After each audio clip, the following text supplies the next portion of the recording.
banyakubahwa abayobozi mu nzego zitandukanye muri hano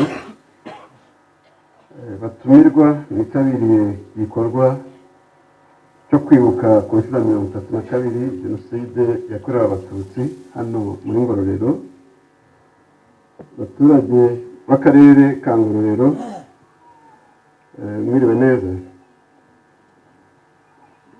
Ndagira ngo ntangire iri jambo nihanganisha kandi mfata mu mugongo imiryango y'abarokotse Jenoside yakorewe Abatutsi turi kumwe hano kuri uyu munsi, ndetse n'abari hirya no hino mu gihugu.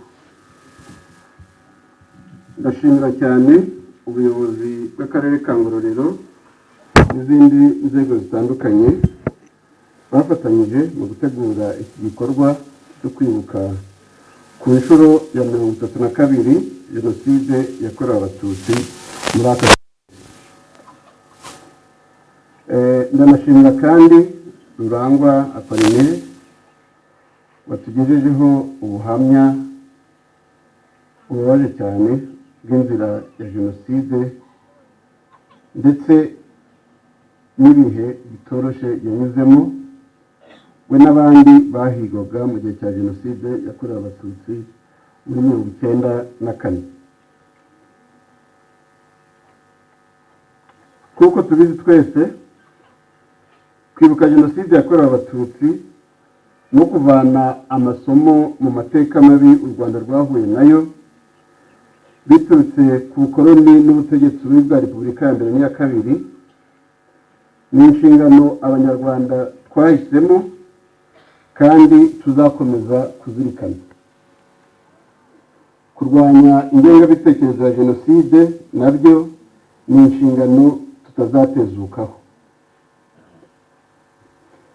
Kubahiriza izi nshingano ni ngombwa kuko nk'uko tubizi Jenoside yakorewe Abatutsi muri 1994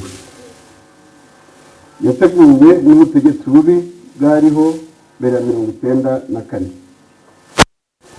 Ubu butegetsi bwashenye ubumwe bw'Abanyarwanda, bwimika ingengabitekerezo y'irondabwoko, irondakarere, urwango, ivangura n'amacakubiri.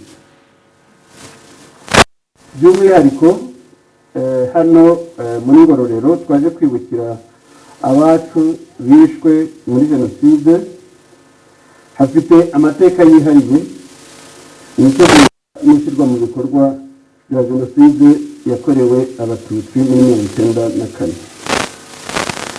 Abakuru bari hano murabyibuka kandi nk'uko n'abandi babivuze ko muri aka karere ariho Dogiteri Leo Mugesera yavugiye ijambo ku wa 22 Ugushyingo muri 1992.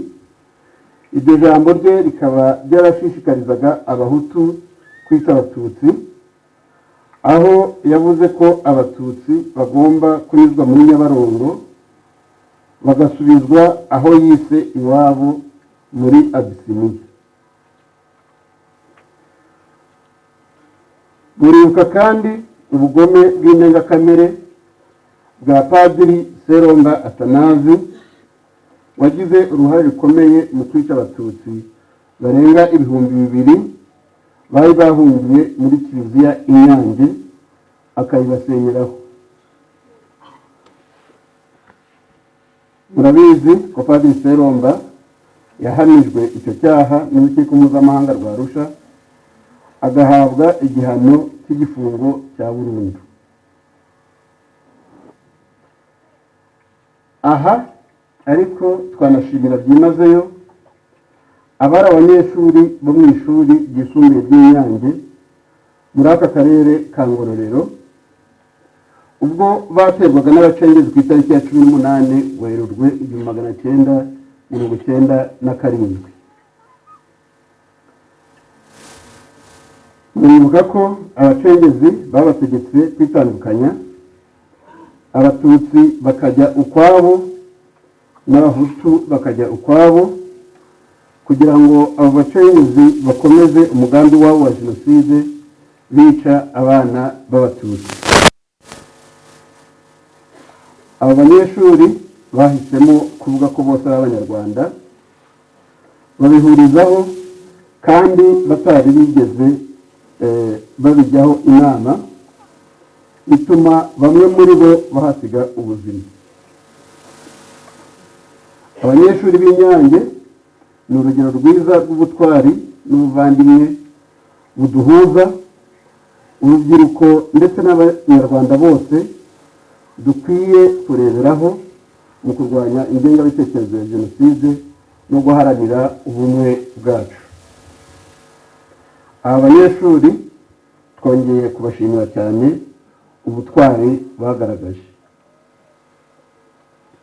Aya mateka ashaririye rero niyo atuma duhora iteka twibuka abacu bazize jenoside yakorewe abatutsi muri 1994, kandi kubibuka si umuhango, ahubwo ni igihango dufitanye cyo kubasubiza agaciro bambuwe, kandi tuniyemeza ko nta jenoside izongera kuba ukundi muri uru Rwanda. Kuko Rurangwa yabivuze, muhumure ntimugipfuye. Iki cyumweru cy'icyunamo twatangiye ku itariki ya 7 Mata, ndetse n'iminsi 100 yo kwibuka, bikwiye kutubera umwanya mwiza wo gusubiza amaso inyuma, tukareba aho u Rwanda rugeze rwiyubaka, ndetse tugafata n'ingamba zo gukomeza guhangana no gutsinda icyo ari cyo cyose cyashaka kongera gusenya u Rwanda. Mu gihe twibuka abacu bazize jenoside yakorewe abatutsi muri 1994, ko byavuzwe n'abambanjirije, tunaboneraho umwanya wo kongera gushimira ingabo za FPR Inkotanyi bahagaritse jenoside yakorewe abatutsi.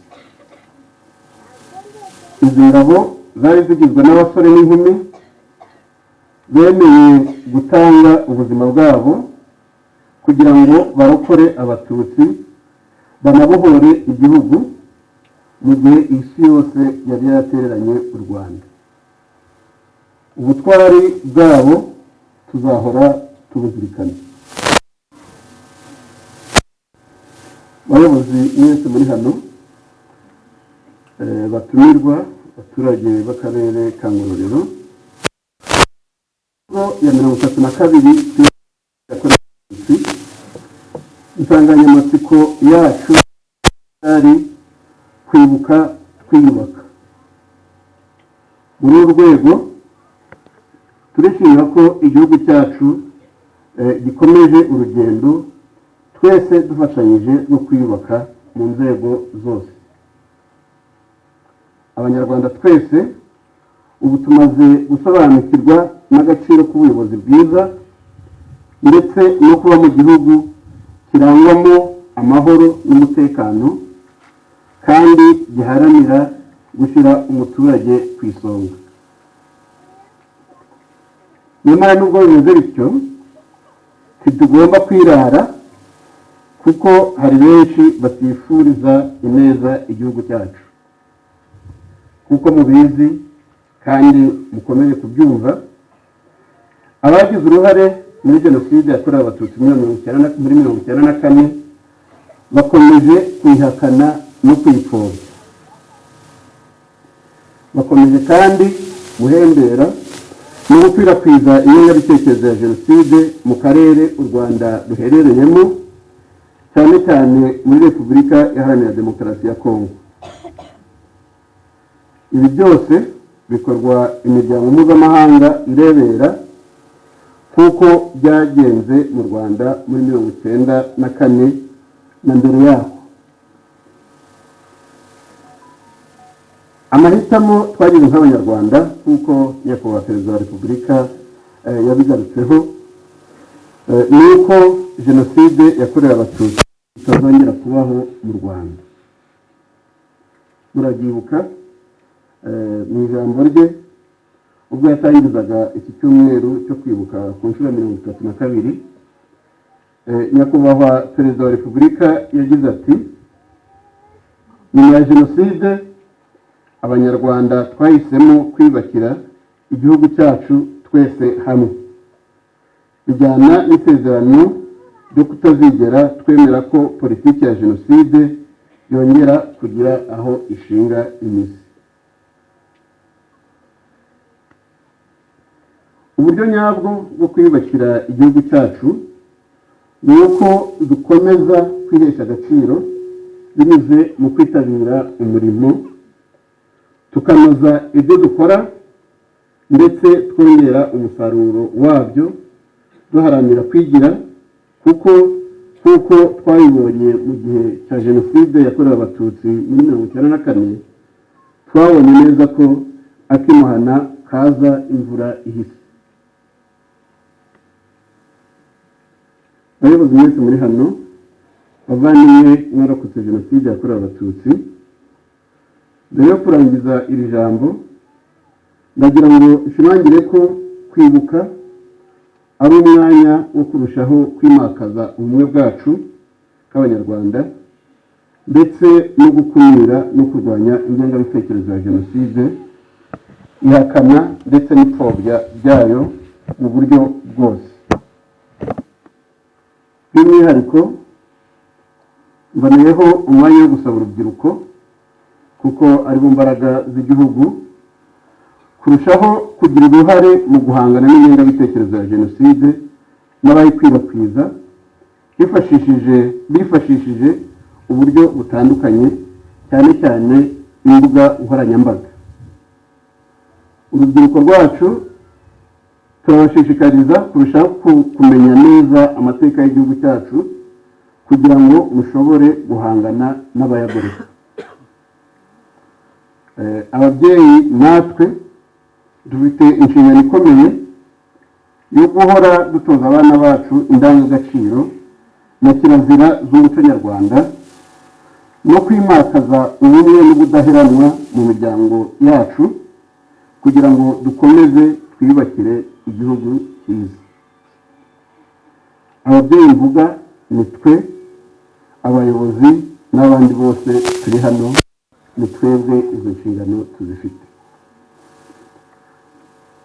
Bamwe muri twe twari bakuru kandi twabonye ko Jenoside yakorewe Abatutsi yashyizwe mu bikorwa mu gihugu cyacu.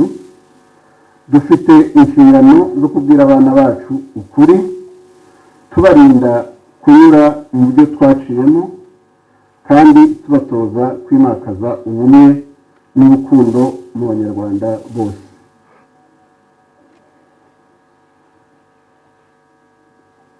Mu gipimo cy'ubushakashatsi ku bumwe bw'Abanyarwanda, kugira ngo Meya mu ijambo rye yabikomojeho gakeya, ariko mu gipimo cy'ubushakashatsi ku bumwe bw'Abanyarwanda cyatangajwe na Minisiteri y'Ubumwe bw'Abanyarwanda n'Inshingano Mboneragihugu umwaka ushize wa 2025, akarere ka Ngororero kaje ku mwanya utari mwiza, kaje ku mwanya wa 25. Biragaragaza ko hakenewe kwisuzuma, mukareba impamvu zibitera, mukareba impamvu muza ku mwanya wa 25. Izo mpamvu mukaziheraho mufata ingamba zo gukemura ibibazo bikibangamiye ubumwe n'ubudaheranwa muri aka karere kanyu ka Ngororero. Twizeye ko Meya n'abandi bayobozi muteraniye hano icyo kintu muzagikoraho mugashiramo imbaraga zikwiye. Rero ndangije nongera kwihanganisha abarokotse Jenoside yakorewe Abatutsi muri 1994 bose, bizeza ko guverinoma y'u Rwanda izakomeza kubaba hafi no kubashyigikira kuko isanzwe ibikora. Dukomeze kwibuka, turushaho kwiyubaka no guharanira kwiteza imbere. murakoze ndabashimiye.